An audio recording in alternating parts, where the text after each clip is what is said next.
Most people who end up reading the Narnia books are introduced to the series through the most popular installment, The Lion, the Witch, and the Wardrobe, often as children.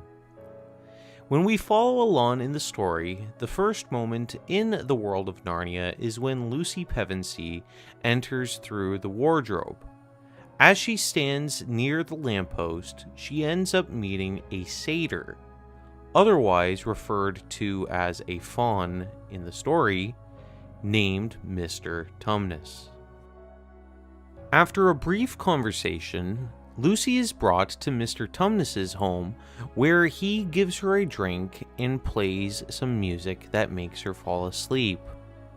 When she wakes up, she finds the satyr in tears, where he admits that he is kidnapping the girl. He then brings her back to the wardrobe, where she comes back to our world.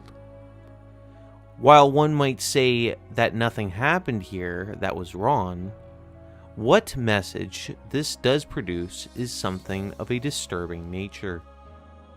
The idea of a child following a complete stranger into their house is a story that sends mixed messages to children. Perhaps they meet someone who they find treats them nice, and they remember how Mr. Tumnus acted towards Lucy, and how in the end he had her best interest. Unfortunately, there are too many instances where child kidnapping is a dark reality, and this part of the story becomes problematic for those who need to teach their children about the dangers of following strangers.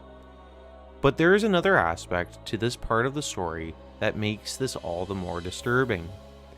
Pan, a Greek god who is said to be the god of the wild, of shepherds and flocks, and rustic music, is infamously known not only for his promiscuity, but unconsensual intercourse. This didn't escape Tolkien's mind when he read The Lion, the Witch, and the Wardrobe for the first time. As the biographer of Lewis by Joe Christopher has Tolkien point out, if Lucy had really met a faun, that is, a satyr, the result would have been rape, not a tea party. How should parents who might know about the history of this type of figure disconnect from the reference as Lucy is brought back to Mr. Tumnus's house to then lose consciousness? Something is very wrong here.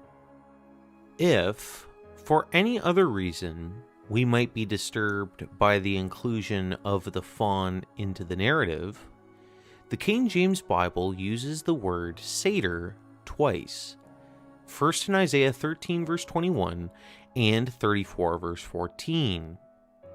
While New Version advocates insist that satyrs are only myth, a word that has a very confused definition according to Lewis and Tolkien, one doesn't have to look any further than that of the hermaphroditic goat of Eliphas Levi and the modern occultists, where their depictions and worship of Baphomet, the half-man, half-goat hybrid, draws up negative spiritual connotations that could only be associated with devils. It is entirely possible that the Holy Ghost used this word and its background to warn us of the devil spirits that manifest themselves as such, and not to incorporate them into children's novels.